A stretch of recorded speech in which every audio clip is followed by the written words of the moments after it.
Hello, everybody. Welcome to Quantum Witch Cafe, your safe place to talk about anything paranormal, strange, UFO, UAP, if you're fancy. I want to first, before we get to our amazing guest tonight, I want to give a shout out and a thank you to everybody in the chat. Logan, Curious George, and anybody else that might pop up later that might be listening live, it recorded. I really appreciate you and your support. If you're listening on Anomalous Podcast Network, thank you so much as well. And let me see if please like, sub, share. All everybody's info is in the description, including Mr. Salas's website, his social media, and his books. So if you want to look at any of those, please do. And without any more, since our microphones are being wild, I would like to introduce, if you don't know already, Mr. Robert Salas. Mr. Salas, do you go by Mr. Salas? Do you like Bob? What do you like to be called? Yeah, Bob is good. Bob is good. Bob, I like it. I like it. But I didn't want to be too informal the first time meeting somebody. I'm a military wife, so I address everybody with Mr. or Miss initially until they tell me otherwise. First of all, thank you for your service and your continued service when it comes to the disclosure movement and your passion for the subject, getting all the information out there, documenting everything that you can, and writing amazing books as well. So, for people that might be new to the community, can you please introduce yourself and, kind of how you got to being a big advocate for ending secrecy? Okay. Yeah, I was in the Air Force from active duty from 1964 to 1971. In 66, I was assigned and trained to be a missile launch officer and assigned to Malmstrom Air Force Base, Montana. Um, and that's where my incident occurred in March 24th, 1967. The incident, just briefly, I was in charge of the launch control facility at what we call an Oscar flight. When a guard, uh, after a second phone call, the first phone call, he said there were lights in the sky above the facility, making strange maneuvers, not airplanes. And I kind of dismissed that. But the second call, about 5 minutes later, he was very excited, actually fearful, very afraid. He was screaming into the phone. He had all the guards out, and this object was a orange, reddish, pulsating object, about 40 feet long, hovering above the front gate, and wanted me to tell him what to do. He had all the guards out with their weapons drawn, and I simply, at that point, I took it very seriously and told him to make sure nothing enters the fenced area. And then as I went to tell my commander about it, all the missiles started shutting down while this object was still up there. So that's the basic story. A lot more to it, of course, and I'd be happy to answer any of your questions about it. Um, but then I was sworn to secrecy. We were both sworn to secrecy, uh, never to talk about it. I had to sign a non-disclosure statement. We did not, or I did not speak about it for another 27 years, and it was only by, and this is another story, kind of a long story, but I was able to come forward in 1994 when I saw the story of the Malmstrom shutdown, um, which turned out to be another flight of missiles, not mine, but I thought it was mine. And that's when I started speaking openly about it on television, uh, newspaper reports. And so, under the Freedom of Information Act, requested documents, and the Air Force declassified the one incident called the Echo Flight incident, which happened about a week earlier, March 16th. And so within the span of 8 days, we lost 20 nuclear missiles to UFOs. And documented this pretty well. I think it's a solid case with witnesses and documents. I've been speaking about it since. So for over 25 or 26 years, I've been speaking all over the world, about 15 countries all over the U.S., and most recently, Roswell. So that's kind of a summary. Yes, absolutely. And I thought it was, but it was pretty cool that you saw it in Timothy Good's book, right? You're like, I Yes. have to speak out because after I remember reading about it in the book, but I had already read Faded Giant. I already read your first book, so like I was like, that's because I read his book after I read yours. So Mhm. when you mentioned it in a few of your presentations, which are on your YouTube channel, which I have linked below, if people want like all the presentations and in depth. You did like a great 50-year anniversary breakdown when you showed pictures. It was like a presentation. Showed pictures of the documents and all that good stuff. So um, Yeah. he does not miss anything, guys. This documentation that he's been doing, he's been working on, and you were very careful, right, before you spoke to have some sort of tangible thing to present to people. Yeah, I want to make sure it's just not me talking. Of course, my commander, when I wrote the book, I had just contacted my commander in the capsule, Fred Mywald, and he was the one that told me it was an Oscar instead of Echo. And so in the first book, Faded Giant, there's a little bit of discrepancy, I guess, in one of the paragraphs, but in the second book, of course, I corrected all. And I had to go through a lot to contact these people, number one, and then try to recall all the details. So that was a whole process. Took a couple of years, Mm. really. But like I said, I think we've got a pretty solid story. And uh, uh, my story hasn't changed in all that time, as far as I know. No, not no. And when you have found something that you like the dates, for example, or the Oscar and Echo mix up with the dates, you corrected that. So you've come forward when you've been like, oops, I might have said that wrong, or I might have recorded that incorrectly.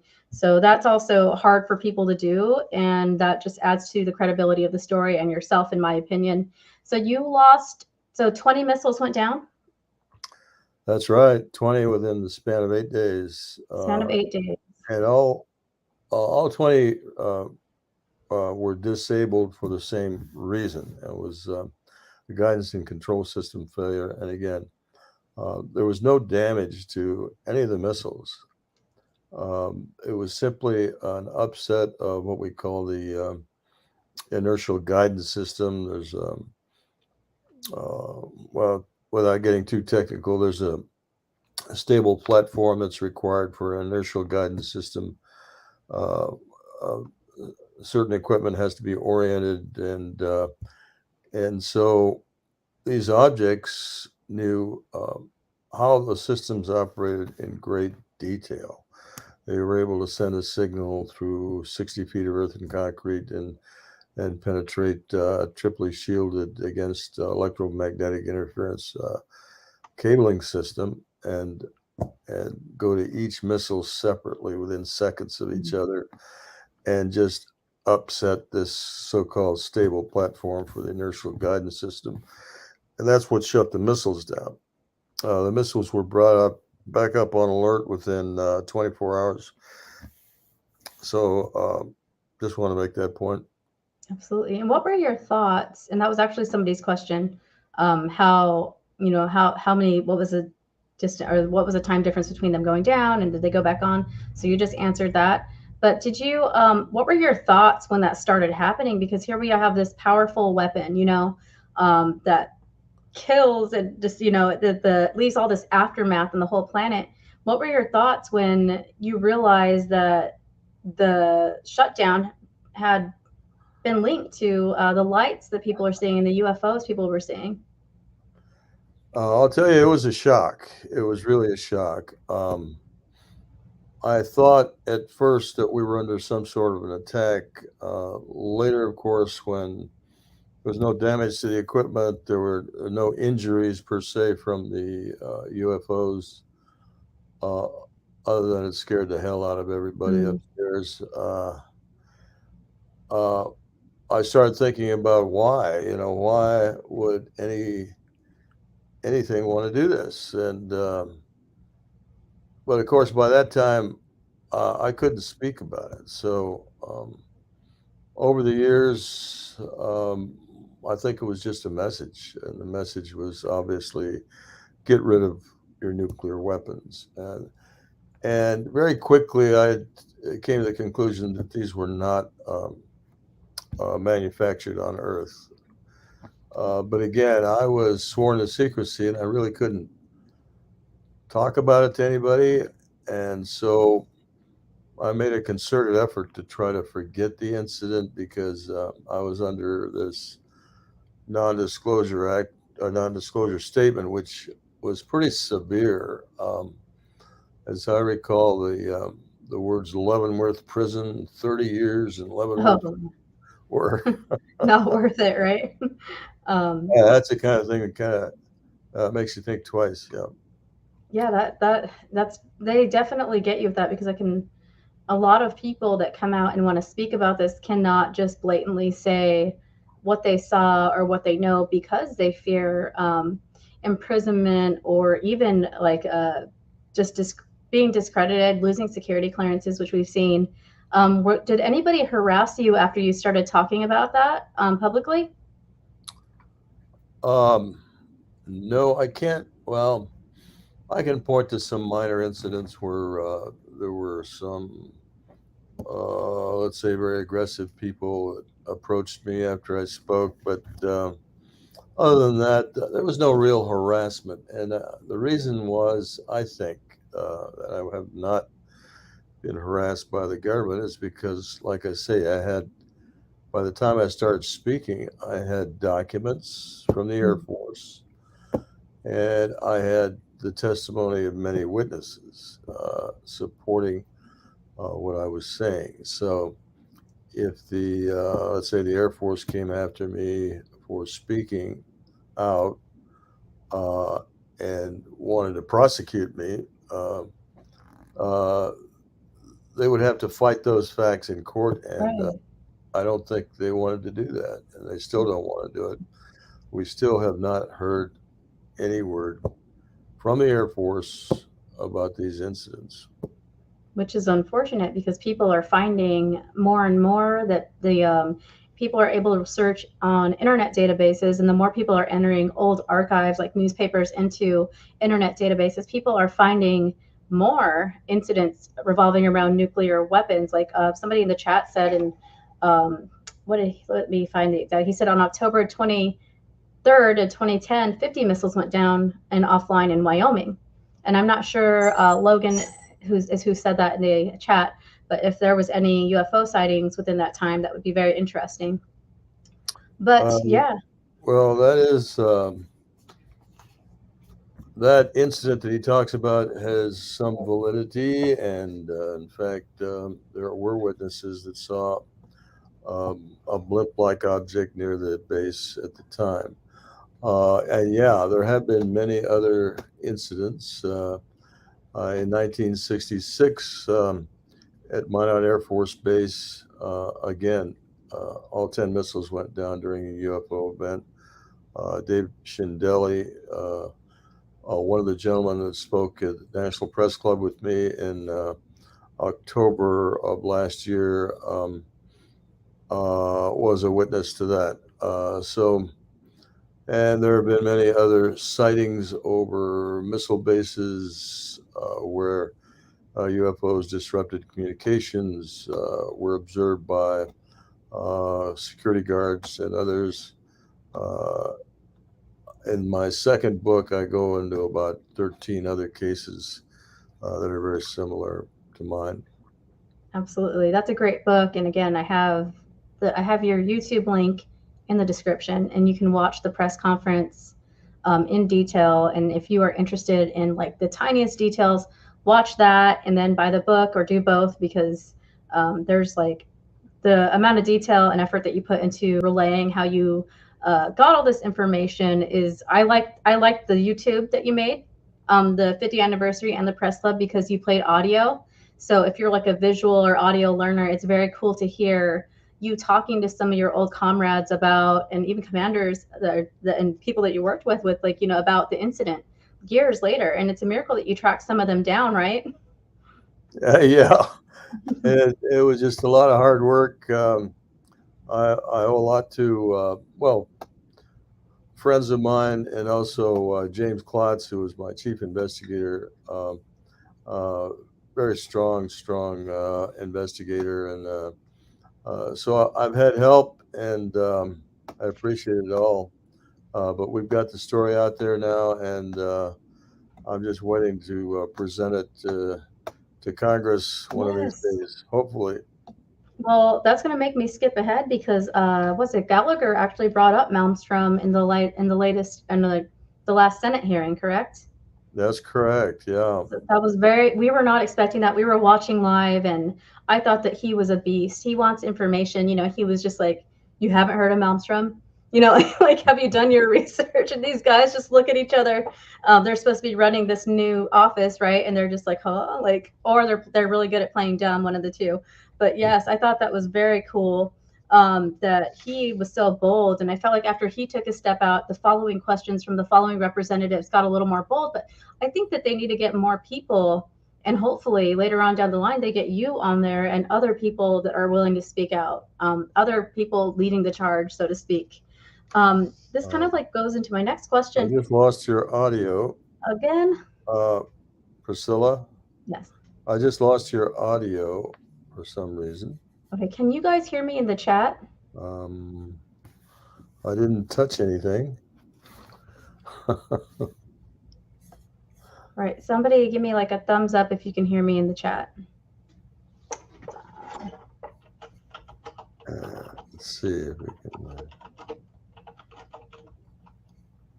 Okay.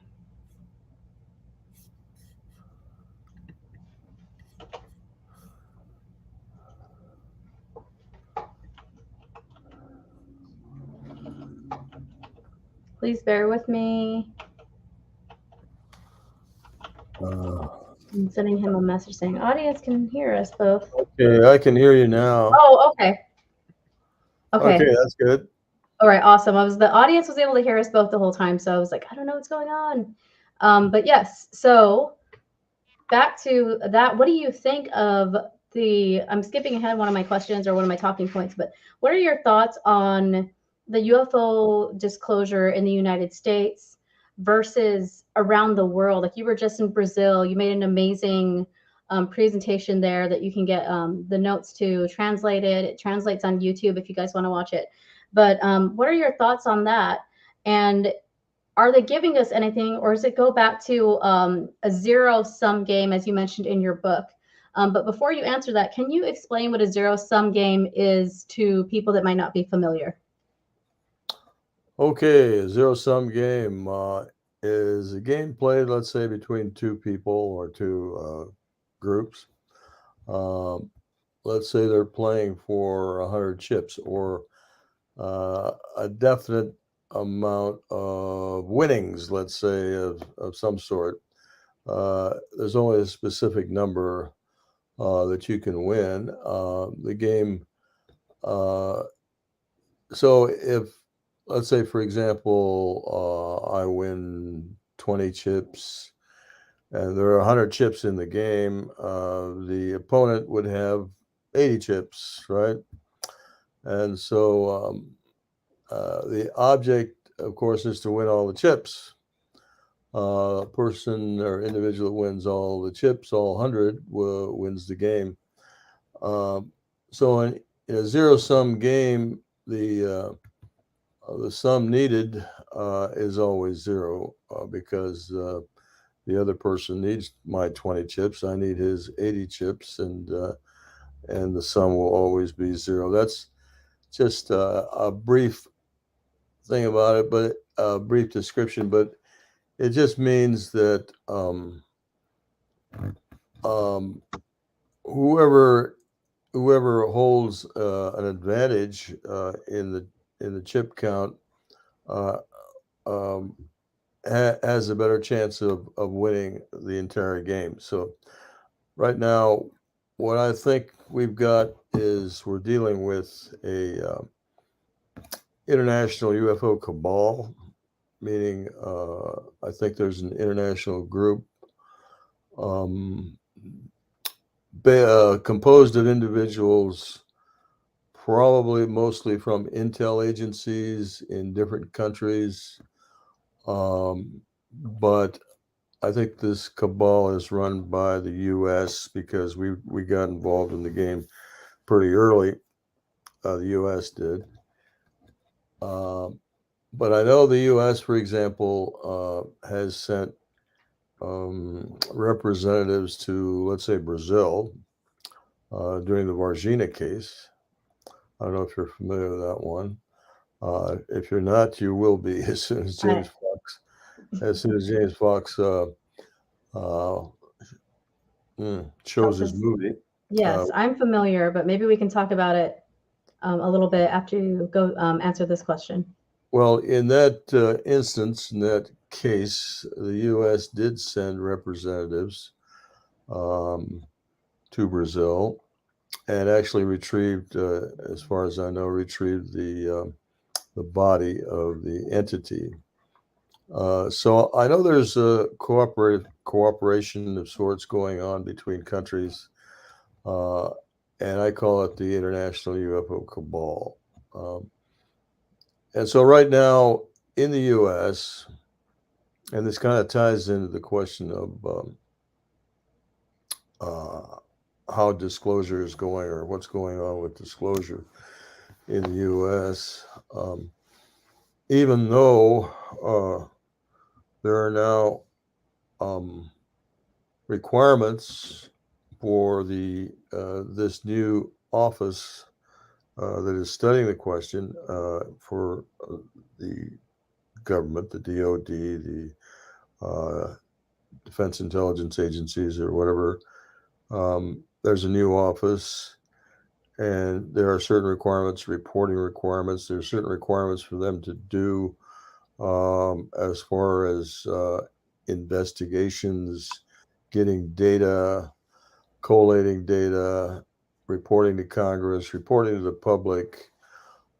There is still this highly secretive group within our government um, that's going to do everything they can to withhold the information. They've got their reasons for doing that. I won't go into too much detail there. There's three basic reasons they're keeping the secrets. One is greed, Yeah. another one is power, and another one is dealing with other governments in a clandestine way, exchanging secrets. Um, but anyway, we're in this battle. We're in this zero-sum game with this cabal. I would like the public to understand that, to realize that this is not going to be easy. Getting disclosure is not going to be easy because this cabal is dead set on maintaining the secrecy for their own reasons. So it's going to be a fight, and we're fighting tooth and nail to win this game. And it's a zero-sum game because we either win it or we lose it. Uh, we continue to allow this cabal to maintain secrecy on this subject and tell the public very little. But of course, in a democracy, in a democratic world, the public deserves to know what their government is doing, especially something as important as this. Absolutely. So many people's lives have been affected. We understand. I think the public understands that we have to focus on pilots and people that are, have like stature or degrees or credibility, I guess. but there's also a big part of the public that are normal citizens like myself that have had experiences and seen things at a very young age that we can't really rationalize in our mind. And a lot of people have kind of felt like they're going crazy because of it. When you're taught that it's only sci-fi, God doesn't say that in the Bible, or this belief says this but not this.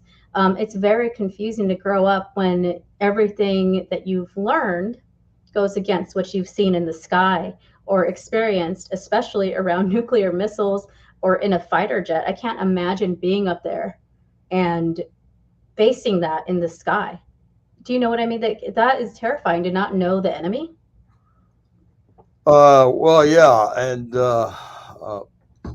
more to the point, I think, is has the government, agencies of the government, especially military agencies, already decided that these are enemies, that they're Right. foes, and are they developing weaponry to fight them? Um, that sort of thing is the kind of thing that the public should know about, and be involved in making that decision as to whether they're friend or foe. Uh, Mm. for Pete's sake, if these are indeed, as I'm convinced they are, entities from other worlds, not from Earth, uh, and that's an easy thing to calculate. We don't have anything that could fly like these things do. There's no way these can be produced on Earth. They've got to be off Earth. Therefore, there's civilizations out there that are visiting us. Are we going to treat them all as enemies? Is that what the human civilization wants to project to those visiting peoples of other civilizations off Earth? No, I don't think so, and not certainly without not without hard evidence and analysis. So uh, the government really owes it to the public to release this information, and so that we can all make this decision together. Absolutely. Uh, Especially, we feel so helpless as citizens a lot of the times at wars that are started, and we saw that time after time in the history of the world that people are starting wars that the rest of us and civilians haven't really had a say on. We're sending people we love out there to fight, and we don't even know why half the time. We didn't even have a choice in sending them. So this is definitely, we don't want to start an intergalactic war, especially if we don't even understand the science behind it. Do you think that the people studying these materials, the UFO cabal, or people involved in studying these materials collected and possibly bodies collected, do you think they understand any of it, or do you think they're just as confused as the rest of us? well, what I'm certain of is they've been studying it for since at least the Roswell incidents, because they did collect bodies and craft, and they have been studying it since then. And there have been many other craft recovered since, other bodies. Now, how much they've learned, hard to say. That's why we need disclosure. We need to find out exactly what they know. What by they, of course, I'm talking about the cabal. Uh, what do they know about this? What do other countries know about this? Um, and and that's what we all have to fight for. So again, there's science that's been looked at. There has been biologies that have been looked at. Uh, there are possible new theories on, let's say, uh, the manipulation of gravity that has been looked at, energy sources. There's a myriad of things that have been reviewed by uh, our best and brightest in government in secrecy, and we have a right to know just what they've discovered. Absolutely. And what was the mood like when you were in Brazil with their government? As you mentioned, there might be people, and there probably is people, or there is people in governments controlling the narrative and the information outgoing. But how was the mood in Brazil with, their government and the people there? Did you find them more accepting and open with different types of cases? Well, certainly Senator Eduardo Girau is the man that initiated this particular special session of the Brazilian Senate. He's very motivated to get the stories out, especially the Brazilian stories. He invited me specifically, and he invited Gary Hazeltine Yes. from the UK. And I would say he's going to stick with it until he gets more support from his colleagues. They're going through a similar process as far as uh, uh, voting goes. They've got another election coming up in October, and so a lot of the politicians don't want to touch the subject.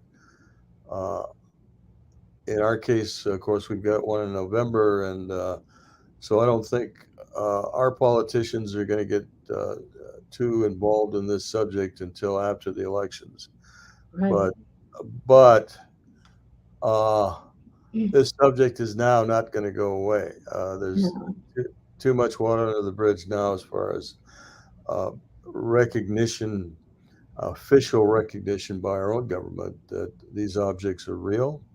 They're not imaginary, and people want to know more about it. So I'm convinced we're in a better place now than we were a year ago, and there will be much more activity. I think once these November elections are over with. Yes, absolutely. Because people are kind of afraid to like rock the boat right now, before Uh, the elections. But Elena brings up a great question. Hello, Elena. Thanks for showing up, and I appreciate you. She's always here supporting. So she says, "What do we do, Robert? So what are we supposed to do? How do we fight this? What do you suggest that the general public in any country or in our own country begin the conversation and start the fight to press their governments to right. give us, what we want to hear, or what give us the secrets, or not all the Well, secrets, obviously, but just what is going on in general would be nice." yeah. Well, the public can get involved. Any individual can do their homework, support, let's say, substantial cases that have backing with, uh, again, documents and witnesses, and send letters. I hate to say it, but it works at times. Send letters to your congressman. Stay involved in the subject. Talk about it to other people and other individuals in government if you can. Let's just keep pressing the Congress to have open hearings. I think the key to disclosure would be open hearings, similar to the January 6th hearings that you're seeing now, but on specifically the unidentified aerial phenomenon. Uh, if we can get real witnesses in front of the Congress and in front of the American people on national television, I think that'll go a long way to uh, insisting on more information from our agencies. Absolutely. And we have a couple of really great people on Twitter that have been organizing, like everybody call at this time on the same day. We've got Luis Jimenez doing the big phone home where everybody calls and writes and tweets the same day. Shout out to Katie today. She just did one. Everybody called at a certain time, wrote, or was it yesterday? Sorry. But she said, at this time, everybody tweet, call, write, email, whatever you can do to get through. And people were on it. So I guess we need to keep doing that and keep talking about it. And you mentioned keep, focus on the cases that have good documentation, or, more witnesses. Off the top of your head, what are a few of the most compelling cases besides Malmstrom, of course, that people should be focusing on? Oh, there are quite a few. Like I said, I've listed 13. People can select from many of those because uh, all of those have supporting documentation or other witnesses. Uh, we've got affidavits from a lot of those witnesses.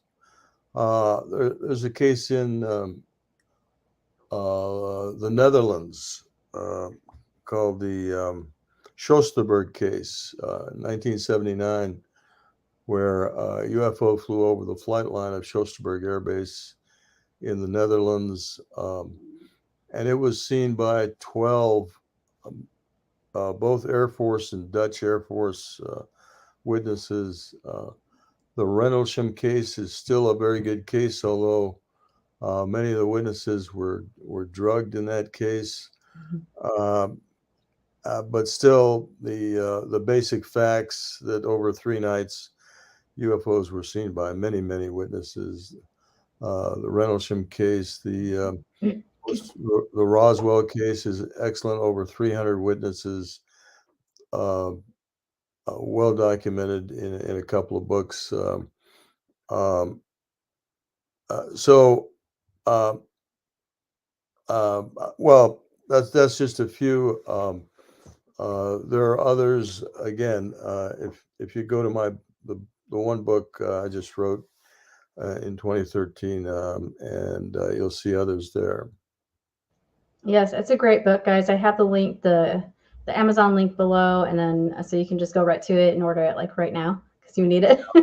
I had to get it on Kindle a while ago because we're getting ready to move states. You know, the Army moves you around, military moves you around. So we're getting ready to do that. My husband's like, more books keep showing up and they're going to come move our stuff. And so I've been hoarding them on Kindle, like secretly, unless he's watching this, then I don't have any books. But yes, you do go through a lot, but I just wanted to kind of, poke some people's interest if they're listening, and just curious. Let's see. I'm going to see if there's any other questions here that people. But before I get to that, is there anything in the community that you wish would be addressed by either citizens? And you've kind of spoken about the government side of it, but is there anything that people are not talking about that they should be talking about more? Are we focusing on anything that's not helping the cause? Or, or is there things that we should be focusing on more?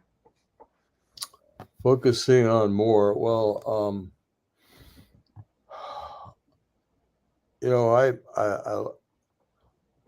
I think when Senator Gillibrand got the amendment done on the National Defense Authorization Act, that was kind of a watershed moment because it codified the requirements of this new office on UAP that they had to accomplish.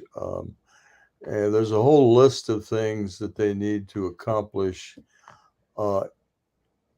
And so the public can focus on that. They can focus on the things that are required now of agencies to work together to write reports. By the way, the next report is due out in October.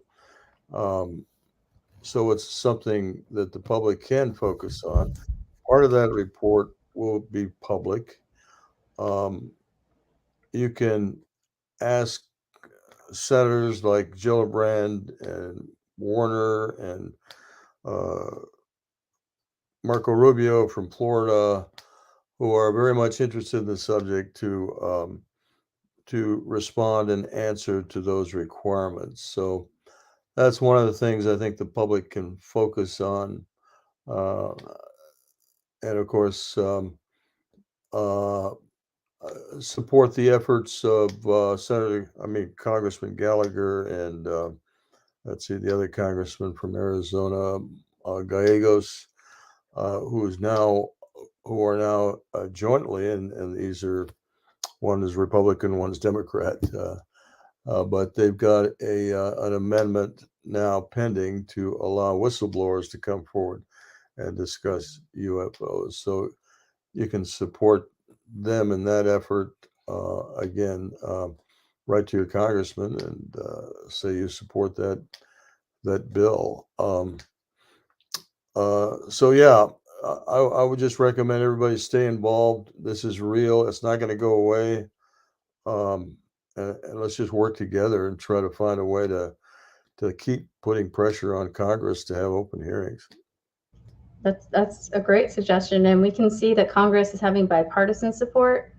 We need to bipartisan each other because there's so much division in our own community with people that want disclosure. And some people will argue, like, well, I didn't need disclosure because I already saw some in the sky, or, but this isn't, we have to think about future generations as well. We might not even see it in our lifetime, the full disclosure that we're looking for. But we have to start laying, the pavers for future generations to have this. So at least somebody has the truth at some point, and hopefully soon. George asks, "Is when will this be a global discussion?" I think that it's personally, I think it's starting to be global. What is your opinion on that? Right. Uh, I'm trying to think of his name now. The Gary Hazeltine from the UK is part of a group called ICER, ISER, Mm-hmm. and their effort right now is try to get the United Nations to actually vote to have an ongoing office discussing the UAP. Uh, they think they've got one nation now. It's called San Marino. It's a part of Italy, but it's actually an independent republic and an independent nation of the United Nations. If uh, if they present this proposal to the UN, they need a second, and so right now they're working, I think, on Liechtenstein. And if they can get a second to propose this, then it will be a worldwide discussion because then there will be UN involvement. Member nations of the General Assembly will be involved in a very formal way to bring this subject to the fore. So I'm hopeful that that will bear fruit, and hopefully that'll happen soon. Yes, absolutely. And San Marino was covered in depth by Max Moskovich's channel, and he's also has a great interview for with some of the people involved in the Sosterberg case too. So I'll put that link below Mhm. to that because he did coverage with Lou Elizondo last year in San Marino, and did a big thing with Vinny Adams from UAP Media UK and Disclosure Team on the San Marino stuff and Sosterberg stuff. So make sure you look into that too, guys. And then I have a couple questions. We are coming up on, 45 minutes. I know we said we would keep it to an hour. So somebody asked, will Robert be able to testify to Congress? So do they have to ask you to do that, or can you or can people petition for that to happen? Well, I'm still waiting for the call. I have to be asked, of course. I'm not going to just knock on their door. Although I've offered to give any congressman full briefing on my case at any time, and that offer still goes. I'll even fly on my own dime and pay my own way, and just to give them a briefing. I have briefed my own congresswoman uh, on this many times, but Congress has to take the initiative and decide this is what's needed, and that what's needed is to hear from actual witnesses, not the establishment, not the military establishment who has been really hiding this for over 70 years. Uh, Once they realize that they're going to get the best information from actual witnesses, that'll, like I say, be a big moment. It'll open the door to a lot of new information. And so I'm hopeful that this will happen. I know that there are some congressmen, I have spoken to their staffs, a few of them, that are interested in doing this. So it's just a matter of will, will, and getting politics out of the equation. And I think it'll happen, like I say, probably sometime next year. That would be great. And it's kind of, you're right. Why are we going back into the wolf's den? You know what I mean? Is it to kind of just be like, okay, well, we asked them, and obviously we're not getting what we need for them or what we would like from them. So now we need to bring in actual witnesses, even all the pilots and people involved in the Nimitz encounters. That's another case that has so much information documented, and I think that they need to be talked to. You need to be talked to, and they need to stop messing with those guys that are not telling us anything and playing dumb and like, oh, I don't know, or maybe they really don't know. Who knows? Elena has another great question, and then I will close after this one. I'm sorry I didn't get to everybody's questions, but this brings me kind of like to my last question. In your book, you mentioned, and in your presentations, you mentioned that there is a sort of cosmic message. Now, people hear cosmic message, they automatically think, oh, that's blue, but it's really not. And this kind of ties into that. So Elena asked, does Robert think it could be possible that the message is also that the nukes are a problem because it's threatening interdimensional life? Yeah, well, um, having nuclear war obviously would destroy most living things on planet Earth. We don't know what impact it would have on, let's say, the cosmos that's near Earth, or uh, uh, this is a difficult question because it involves questions of whether or not Earth is a living entity, and how that fits in with, let's say, other life forms, even within our own planetary system. We still haven't fully investigated a place like Titan. Titan is a Mm. moon of Pluto. I'm sorry, not Pluto, Jupiter.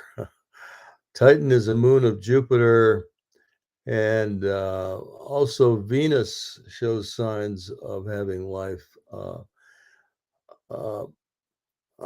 Having a nuclear war on Earth, of course, would be disastrous to so many life forms. Um, and we just don't realize what damage it would do to those life forms, both physically and spiritually. Uh, I do think there's a spiritual component to life, and of course death. But um, so what I do know for sure is that ET, or the extraterrestrial beings, are very, very much interested in seeing that we abolish our nuclear weapons, um, because they are concerned, rightly so, that we could indeed have a nuclear war. This is the other thing I'd like the public to understand is, we cannot assume that we won't have a nuclear war. There have been very serious threats by Russia recently, the use of tactical nuclear weapons, threats by North Korea, of course, new threats that will be coming from Iran, since we still don't have an agreement with them on their nuclear program. And if Iran gets a nuclear weapon, maybe Saudi Arabia will decide to have a nuclear weapon, and there we go. We'll have more and more nukes on the planet, and the possibility of war will just increase. There, uh, it's a very serious situation. I can't emphasize enough that we need to make serious efforts to getting rid of all our nuclear weapons. Um, anyway, No, that's great. That was kind of my closing question is that's the cosmic message, right? Stop messing yeah, around with things that can kill everybody and our planet and yeah, maybe them too. and maybe them. It may affect them in some way that we just don't understand at this point.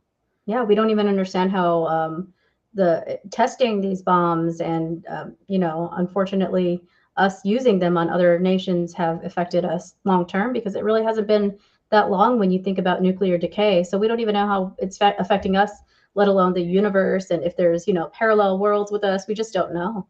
Yeah. Do you have any closing thoughts or anything? You pretty much said a lot of cool things right now that people need to focus on, but is there anything else you would like to address before we close the show? I can't think of anything specific.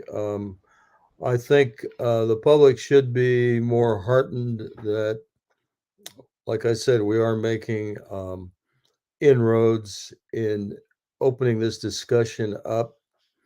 Uh, we do have uh, we do have now requirements written down in documents stating what agencies should do and working together and getting to the bottom of this UAP. And very quickly, the general public of the world civilizations, are going to realize that we are indeed being visited by extraterrestrial entities.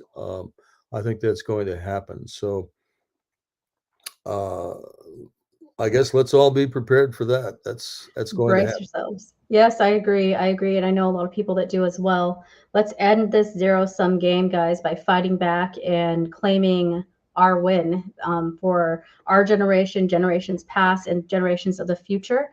Mr. Salas, please hang out momentarily afterwards so I could thank you after the show ends. Thank you to anybody listening now, later, on Anomalous Podcast Network in another dimension. Please check out the description. I have all of Mr. Salas's websites on there, links to his books, links to his YouTube, which has a ton of information if you want to just listen to it.